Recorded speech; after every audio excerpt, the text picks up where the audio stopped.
Alrighty, so we have a guest speaker for today. It is my pleasure to introduce to you all Dr. Reverend Ray Aldred. Ray is he is the director of the Indigenous Studies Program at Vancouver School of Theology. I've had the pleasure of hearing him lecture at Regent College a few times, and he was definitely in my top 3 probably lecturers of all time. So not to, okay, well, maybe I should undersell him and then he can over deliver. But no, seriously, he's one of my favorite lecturers. Just so many things to learn from him and his experience. And because Ray, he is a status Cree from Swan River Band, Treaty 8. He's a husband, a father, a grandfather. He has tons of experience, and I'm just so happy to have this opportunity to invite people like Ray to, so that you can all hear him preach. And so, Ray, would you come on up and would you all give a warm Pilgrim welcome to Dr. Ray Aldred?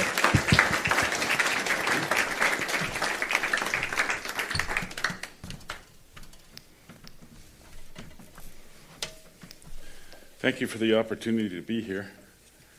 And hopefully you're thankful too, but by the end, depends on how good a preacher you are, whether they're thankful you came or thankful you're done. I'm an Anglican these days, so the good thing about being an Anglican is sermons are only 10 minutes long, so even if they're bad, they don't last that long. I was also ordained in the Christian and Missionary Alliance before that. I served there my wife and I served in Regina, Saskatchewan, and Winnipeg, and then ended up in Calgary where I taught at Ambrose Seminary, and then I ended up in Vancouver at the Vancouver School of Theology in 2016, and we've been living in Richmond since then.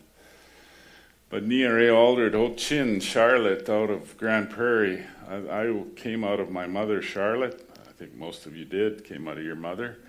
And people say, where are you from? I always say, I'm from my mother. I don't know where you're from.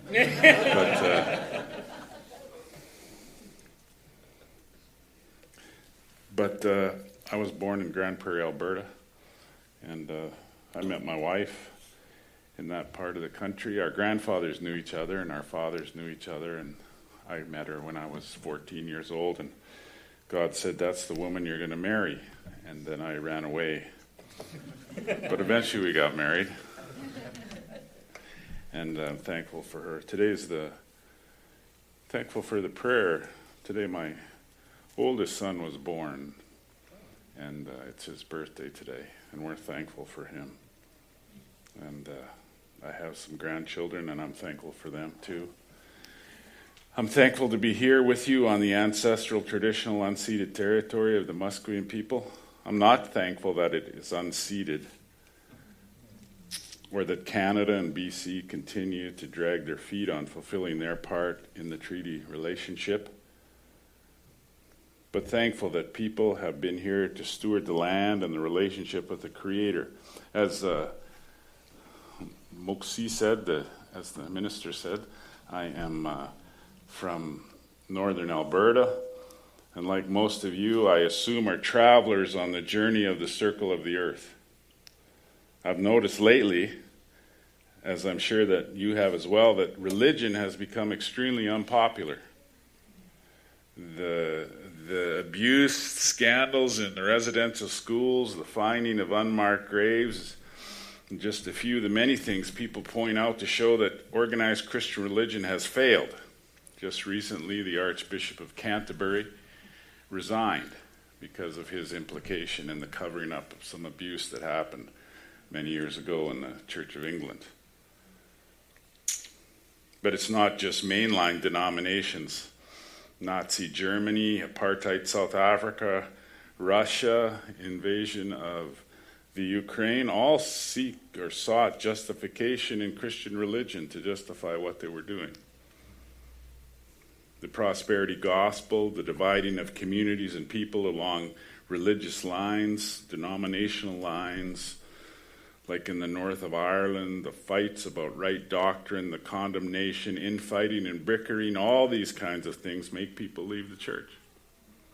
Among my own Indigenous people, many of our young people have stopped attending church because they point out that the church is made up of hypocrites. On the census, there is a growing number of people who, when asked what their religious affiliation, put none. I think that's actually one of the fastest growing number is when it comes to religion is none. But it's not that people have suddenly stopped seeking something higher than themselves. Many of these have turned to spirituality, or they call it spirituality. I routinely run into people who claim they are not religious, but they are spiritual. There is something in us that longs for more than what we can experience with our five senses. That's the good news, because in our efforts to reach people with the gospel, there is a desire for the spiritual out there. But the institutional church, not so much. In fact, in reaching out to my Indigenous people, most people still like Jesus, just the church that they have a hard time with. But there's this spiritual thing, that continues to exist, which is good news. I think even in the midst of atheism, atheism sort of claimed, this religious thing that you feel like you have to have this dependence on some higher being. Just tell yourself you don't need to do that. That's what the philosopher Feuerbach said. And you'll be okay. But people continue to desire something more. But there is a dark side of spirituality. I mean, how do we know in our quest for the spiritual we aren't just again pandering to our own desires? Because we can be extremely self-serving in most things that we do. Wars all over the world are all claiming to use violence as a means to bring peace, even though our history of human beings show that this is not the case. You cannot use death and destruction to try and manipulate the world so that everything works out for us and not for our enemies. We keep trying to meet our desires in our own ways. It's not that desire is intrinsically bad. The theologian Augustine said that desire is not the problem. Or God created us with desires. The problem is that we turn from God as the fulfiller of our desires to try to fulfill them ourselves. And when we try to make something happen, it usually just screws it up. But our passage today can help us think about what true spirituality is about. True spirituality is about the journey of following Jesus Christ, who is the way and the destination. But we're on a journey right now. So I want to read the passage to you. The Holy Gospel, according to Luke chapter 2, verses 41 to 52. Now every year his parents went to Jerusalem for the festival of the Passover. When he was 12 years old, they went up as usual for the festival. When the festival was ended and they started to return, the boy Jesus stayed behind in Jerusalem. But his parents did not know it. Assuming that he was in the group of travelers, they went a day's journey. Then they started to look for him among their relatives and friends. And when they did not find him, they returned to Jerusalem to search for him. After 3 days, they found him in the temple, sitting among the teachers, listening to them and asking them questions. And all who heard him were amazed at his understanding and his answers. When his parents saw him, they were astonished. And his mother said to him, "Child, why have you treated us like this? Look, your father and I have been searching for you in great anxiety." I bet you she actually just yelled it at him. She probably used his full name. Jesus, Bar Joseph, what are you doing?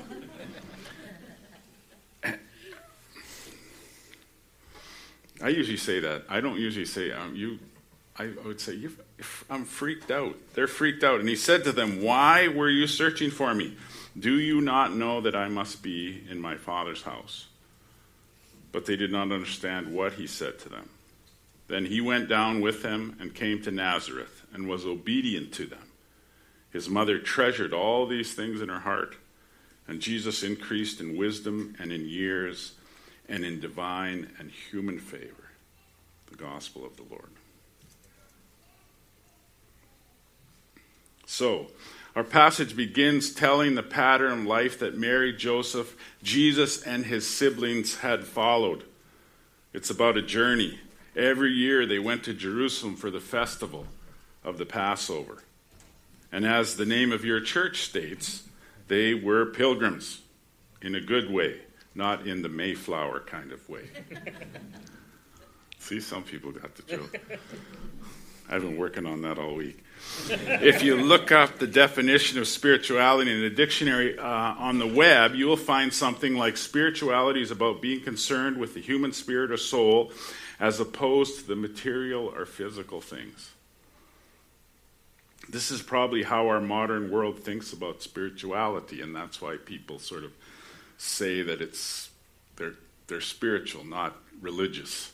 Because religious has this concrete kind of thing, but spirituality seems like this mysterious thing.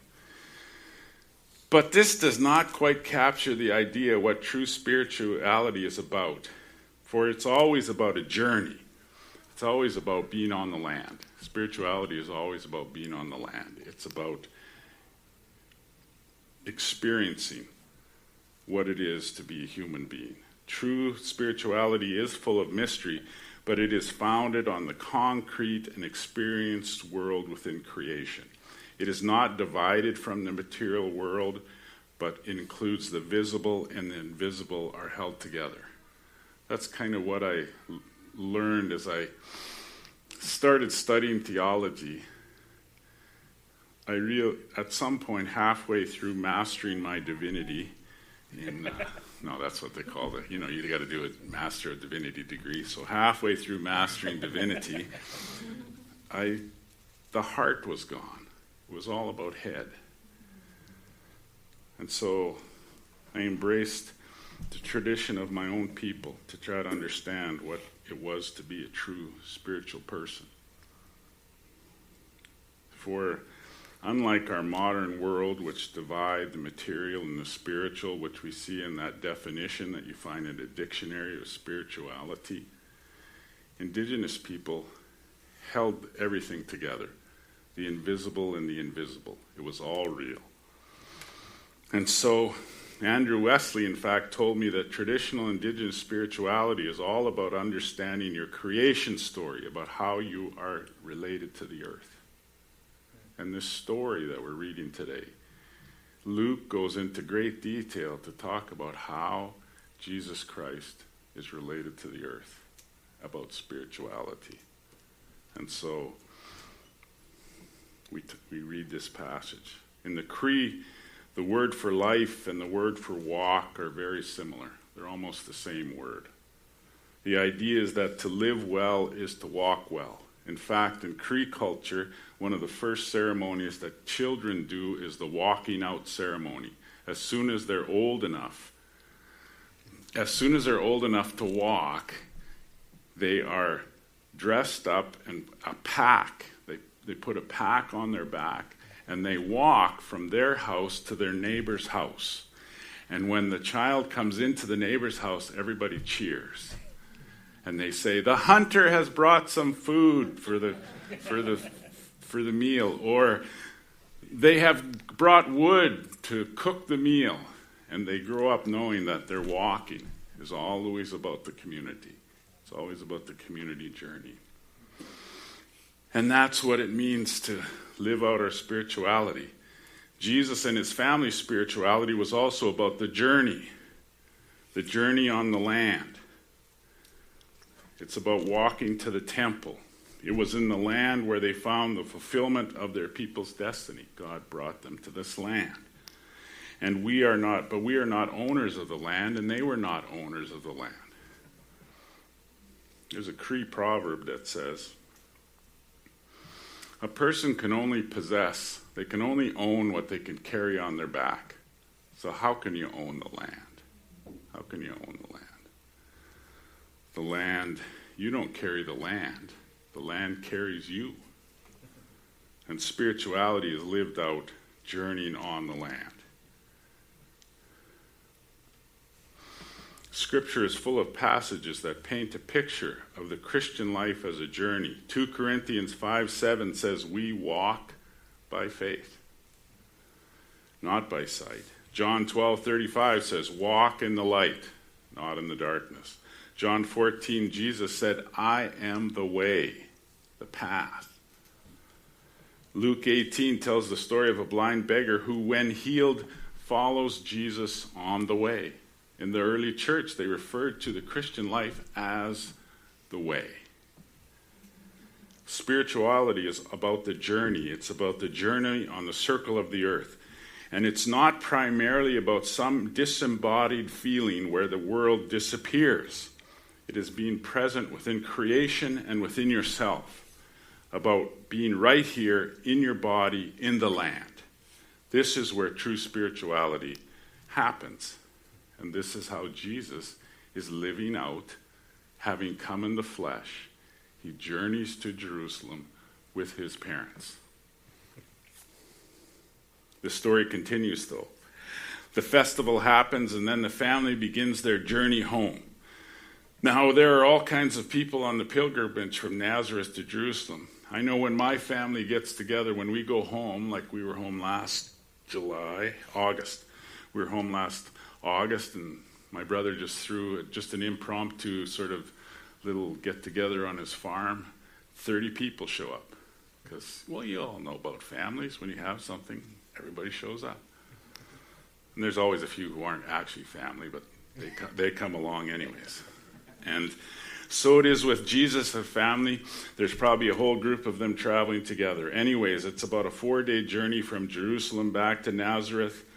And they're traveling together for about a day, and suddenly it's like Home Alone. Mary suddenly realizes that Jesus is not with them. And so they quickly go look. The children are probably traveling in a group by themselves. They quickly look, and he's not there. Of course, they don't know that he stayed behind, but they panic and head back to Jerusalem looking for Jesus, and they are freaking out. I remember one time we were shopping at Zellers, when there was still at Zellers, in Regina, Saskatchewan, where we had went to study, and our kids were, how old were they? 2 to about 7 or 8, 2 to 7. And we were there for a few years, but one year we were shopping for school clothes. And suddenly we became aware that Raymond and Catherine, 2 of our 4 children, were missing. And we started looking all over the store, and we were getting more and more anxious. In the meantime, Catherine and Raymond had been shopping with us, and bored, they decided it would be cool if they climbed into the center of this circular clothing rack. You know the ones. They just climbed into the center of this rack of coats, and they were hiding in there just to make the whole shopping experience a bit more exciting for Mom and Dad. We were losing it. Eventually, Elaine found him in the center of those clothes. It was terrifying for us because they were not saying anything. And we were calling for them, and they just thought it was funny to just not say anything. We were a bit upset when we found them. Our experience was only a few minutes, but Jesus was missing for 3 days. After 3 days, Mary and Joseph find Jesus in the temple. He's sitting with the teachers, asking questions and answering questions. Mary and Joseph stand there looking at Jesus and looking at the people who were all amazed at the wisdom and understanding that Jesus is showing at 12 years of age. As nice as it was to see how amazing every thought Jesus was, they were still freaking out. Mary says to Jesus, "How could you treat us like this? Can't you see how your father and I were so freaked out about where you were?" And Jesus answers in the way that will mark his answers to people for his whole time on earth. Why were you worried? You know I had to be about my Father's business. I'm going with the message, how the message translates that little phrase. Now, the one I read says, in my Father's house, but if you look at it in the Greek, it doesn't actually say house. It just says, my Father's things. Didn't you know I had to be about my Father's things? House could work. And, of course, Mary and Joseph have no idea what Jesus is talking about, which is what happens most of the time. Haven't you ever noticed that when you try to study Scripture, you read what Jesus says and you have no idea what he's talking about? And they have no idea what he's talking about, but he obeys them and follows them back home. But this is the beginning of something that will mark his life. He is present in the temple, and he is showing who he really is, but no one understands. He goes back home, but he is biding his time and grows in favor with the people and with God. I think there's a few lessons about spirituality, and I would like us to see from this passage, or we can see reflected in this passage. First, Jesus is 12. He is just beginning to think abstract thoughts. I took developmental psychology. He's just beginning to think abstract thoughts. This is when most children begin to refine their identity. This is when they begin to tell you, I'm not going to church. Only Jesus lived at church. Anyways. But it's at 12 years old. What I mean is everything that you will do as a parent, you will do before your children hit 12. By the time they hit 12, you're done. It's actually peers who get them from 12 to 18. Their brains fall out when they turn 12. And then they argue with you why they should be able to live with no brains until they're 18. And then suddenly, girls actually quicker than boys, suddenly they sort of come back and realize how smart you've become in the last year. Your kids are probably different. That's how I was, and that's how mine were. Jesus begins to understand and show that he understands who he is and what he is all about. This is the first time we read that Jesus calls God his Father. 12 is a significant age in traditional Cree culture. When you were 12, that's when you take your place with the others it's about your calling. That's when you begin to find out who you are, what your name means. Sometimes you're even given another name somewhere around that time. And you begin to live into your name. This is when you join a medicine society, or when you take your place with the men or with the women, or if you are two-spirited, begin to understand where your place in the community is. If you're marked by being open to see the invisible things, then you might take your place as an elder in training or a shaman in training. Jesus is fully human, and he shows his humanness by deciding to stay in the temple, because he's 12. He thinks it'd be cool, so he does. Does he ask his parents? No, he just does it. And he talks about his Father's things because he is all about understanding what it means to live in a right relationship with Creator. Second, Jesus is fully human, and as such is dealing with his stuff. Jesus is dealing with his stuff. Jesus is not above all that it means to be human. Other places in Scripture says he was tempted in every way that we are tempted. And here he is dealing with his parental relationships, just like everyone has to be. I often tell people who are training for ministry, especially men, that one of the things you have to do is you have to make peace with your parents. You got to make peace with your father. You got to make peace with your mother. Maybe you've always had a good relationship with them. I didn't. But you got to make peace with them. But Jesus is working through that. The fact that his mother and his earthly father are freaked out by what Jesus is called to do and who he is shows that he must deal with relationship just like we deal with relationship. In fact, the rest of Jesus' life reveals that he faces everything that we human beings must face. True spirituality is not living above relationships.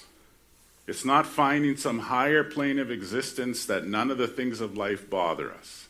It's about leaning into those things. And that's what Jesus is doing. He leans into them. Jesus is living out his spirituality right in the middle of a relationship with people and relationship with family. Third, building on this point, Luke shows that Jesus grows in understanding or expresses his understanding of who he is and what he is about. Luke makes this point clear, that Jesus is a humble, good son. He obeys his parents. The ancient church elders will point out that this shows Jesus' humility.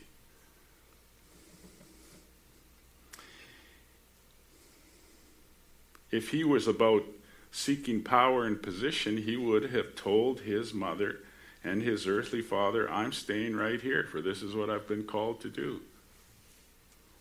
But he doesn't.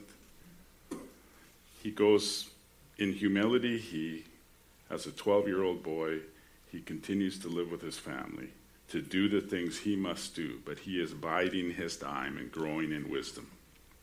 Fourth, I think we understand from this story that growing in wisdom and understanding is not about finding solutions to pain and problems.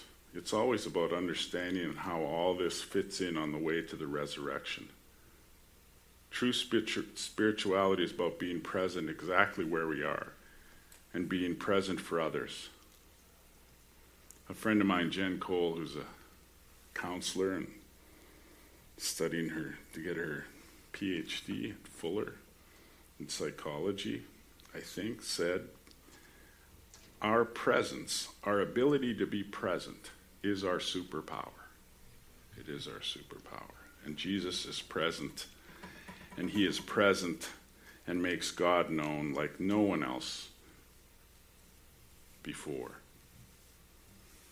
Spirituality is about the journey, and it's about growth, but it's always about Jesus. Luke, like all the other Gospels, this is a theological story. But there's some foreshadowing that happens. All good stories have foreshadowing and irony in them. And in this story, we see some things that cause me to think or help me to understand something about true spirituality and following Jesus. First, they are on their way to the Passover. It's foreshadowing. Jesus is at the beginning of the journey, for he has begun to come of age, but he will come again to the temple. But it will not be an amazement of the people. It will be to their condemnation.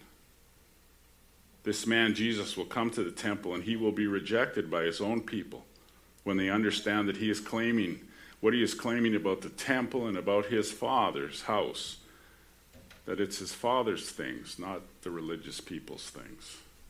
Jesus will come to the temple and cleanse it. In Luke 19, it says that Jesus will come to this temple again and he will cleanse it. He will teach in the temple, and this time the teachers will question Jesus' authority. You can read that in Luke 21. Jesus will predict the destruction of the temple and of the last days. In Luke 22, Jesus is back in Jerusalem, is at the Passover, and he will die. Even in his crucifixion, Luke writes that the veil in the temple is torn in two. The veil that covered the Holy of Holies, the veil that kept common people like you and me from this relationship with the very presence of God, is torn in two. Jesus comes to his Father's house and talks about his Father's affairs. And those who are to be stewards of this house and affairs, they'll get angry and they will crucify Jesus because religious, powerful people do not give away their power. But they will do all that is within their power to keep their power, even if it means being violent. But Jesus gives away all his power. This is grace. You see, in a small way, he will not step outside of his humanity, but will grow in maturity and wisdom. He is humble and meek. Second phrase that catches my eye, but I don't know, this is probably not legitimate. It says in 3 days. They found him in 3 days. I like how that 3 days repeats itself over and over again. My exegesis professor, Paul Spilsbury would probably say, I don't know. But there's this pattern. Jesus is found on the third day, and I think Jesus' family is looking for spirituality. Jesus' family is looking for spirituality. That's why they take off every year on the pilgrimage. My mother used to go on pilgrimages. There's a pilgrimage in Lac St. Anne, just outside of Edmonton, Alberta. Every year, thousands of Indigenous people take this journey to Lac St. Anne. There's this idea that on the last day of the pilgrimage, if you walk into the lake, slimy old Lake St. Anne, you'll get healed. So if you ever want to go on a Catholic pilgrimage, there's one just over in Alberta.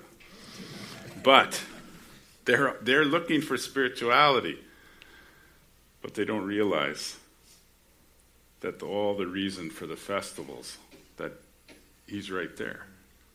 He's right there.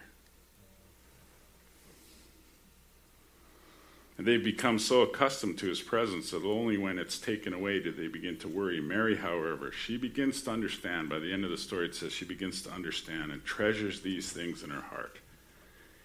Here again, 3 days is foreshadowing Jesus. Like John, his cousin, and all the prophets will be killed by the very people he came to save. They do not want to see their desires for their heart met in God's way. They want to meet their desires in their own way, and they will resort to violence.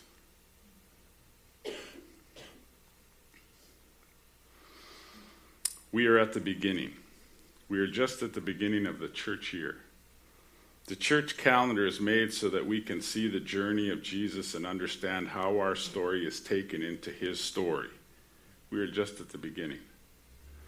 The church year began with the first Sunday of Advent, and we lingered over Jesus' taking flesh and being born, and now we're at the beginning of his ministry, or the foreshadowing of his ministry. He is living a spiritual human life, and it is a journey, and we are called to journey with Jesus, and this is a journey that is concrete, for we are following the Word come in the flesh. And we can see God, what God is like in the person of Jesus Christ. But you have to get out into the neighborhood. You got to be on the land. That's where true spirituality is lived out. And the reason that one of the reasons you walk on the land and you walk where your ancestors went before is because maybe then you can feel what they felt and think what they thought and understand what they understood. I think that's why people go to the Holy Land, because they're looking for something. You can do that, but you don't have to. You could just embrace where God has put you and embrace the relationships that you're in, not keep looking for some other relationship. Some people keep looking for love, and they think if they just find it, then their life can start. That's not how life is. It's the life that you're living. It's embracing the love of God. We love because he first loved us, but it begins by embracing the love of God and then loving those around us. So embrace the relationships that make up your life. Jesus does this in the passage. It's not about rejecting his own people or his own religious traditions, but it's about seeing it fulfilled. It being what it was supposed to be. And remembering that spirituality is all about the journey. It's in the right now, the journey. The destination, I suppose, is on the other side. But the destination and the journey are found in Jesus Christ, and he is with us right now by the Holy Spirit. It's not about finding more power, more position, or grasping onto life, or to try to make our desires come true. Life, real life, is found on the journey with Jesus Christ. We are set free to love. If all we have to do is love one another, love people who are around us, and we can do that because of the love that's poured into our heart by the Holy Spirit, then no one can stop us from doing that. There is nothing that separates us from the love of God, Romans says. And we can live this out in the life that we've been given. We don't have to find another life, but in this life that we've been given. So that's it. Where are you on the journey? Who do you want to be on the journey? The secret is not to overcome the life that you have been given. The secret is to find Jesus in the life that you have been given. Just like the worship leader, close your eyes and picturing Jesus looking at you right where you are. That's what it's all about. And to help you, that seems shameless. I have some books. I do have some books that I forgot to mention, but the book is about journey. A friend of mine and I, it's about pilgrimage, but it's about the journey and living out our life in this land that's called Canada. It's called our home and treaty land. And it's about walking out our creation story in this land because it's about a journey. All right, I've gone on long enough, but I'm old, so give me some grace. Thank you.